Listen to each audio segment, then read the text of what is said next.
objection. Mr. President, we're currently in the midst of the worst border crisis in our nation's history. It's no exaggeration to say that the situation at our southern border is out of control. In December, U.S. Customs and Border Protection apprehended more than 178,000 individuals attempting to cross our southern border illegally. 178,000. 1 month. That's more than double the number of individuals apprehended by the Border Patrol the previous December.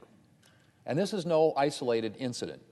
Almost from the day the President took office, our nation's been experiencing an unprecedented border surge.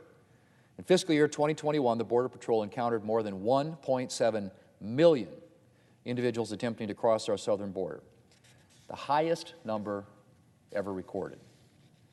The situation at our southern border is a security, enforcement, and humanitarian nightmare. Our Border Patrol officers have done heroic work this past year, but they are stretched incredibly thin and are having to spend too much time caring for migrants and not enough time patrolling the border. This heightens the chance that dangerous individuals, from terrorists to drug smugglers to human traffickers, will slip across the border and into the country unnoticed. Drug trafficking across our southern border is a major problem, and a problem that affects our entire country. There's a massive increase of fentanyl being smuggled across the border to states around the country, with total seizures up 134% and as high as 1,000% in South Texas. Alarmingly, fentanyl overdoses are now the leading cause of death for Americans aged 18 to 45. I've talked with local law enforcement officials in South Dakota who report that they regularly seize drugs that they can trace back to cartels trafficking them across our southern border. In other words, it's not just border states who are affected by security problems at our borders. Every state in our union is threatened by lax border security. Mr. President, addressing the situation at our southern border should be one of this administration's top priorities. But the President's been almost completely AWOL on this issue, as has his supposed border czar, the Vice President. He seems to be hoping that if he ignores this crisis long enough, it will go away. But it hasn't gone away, Mr. President. In fact, it shows no signs of stopping. And it's hard to overemphasize the depth of the President's dereliction of duty on this issue. After all, it is the President's job to deal with national security and border enforcement. And yet the President continues to do essentially nothing to address the situation at our southern border. He can't even be bothered to visit the border.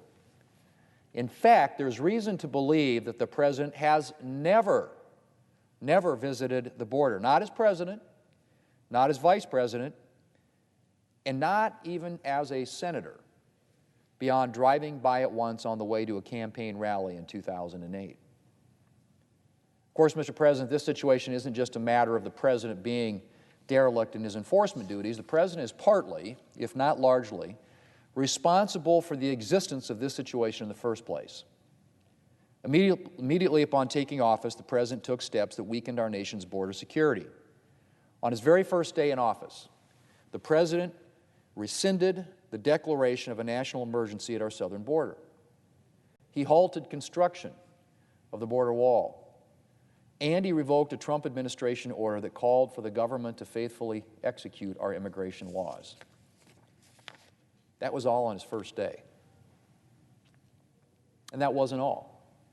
The President's Department of Homeland Security also issued guidelines that same day, pausing deportations except under certain conditions. The effect of all this was to declare to the world that the United States borders were effectively open, and the administration hasn't made much of an effort to correct that impression. The President has significantly limited the ability of Immigration and Customs Enforcement and Customs and Border Protection to enforce immigration laws. Deportations dropped precipitously during fiscal year 2021, as did arrests in the interior of the country. And of course, having a President who seems untroubled by the massive number of migrants attempting to cross our borders illegally hardly sends a discouraging message to those contemplating making the crossing themselves. Mr. President, there is simply nothing good to say about President Biden's record on the border so far. His policies are not compassionate. There is nothing compassionate about policies that invite illegal immigration and encourage individuals to undertake the dangerous journey to our southern border. And he's betrayed the duty he owes to the American people, who should be able to count on their president to care about security concerns, including border security. Mr. President, we just marked the anniversary of the President's first year in the White House, a year marked by disaster at our southern border.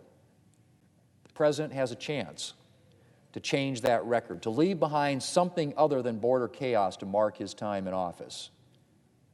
But until we see real action from this administration, I'm not going to get my hopes up. Mr. President, I yield the floor, and I suggest the absence of a quorum. Clerk will call the roll.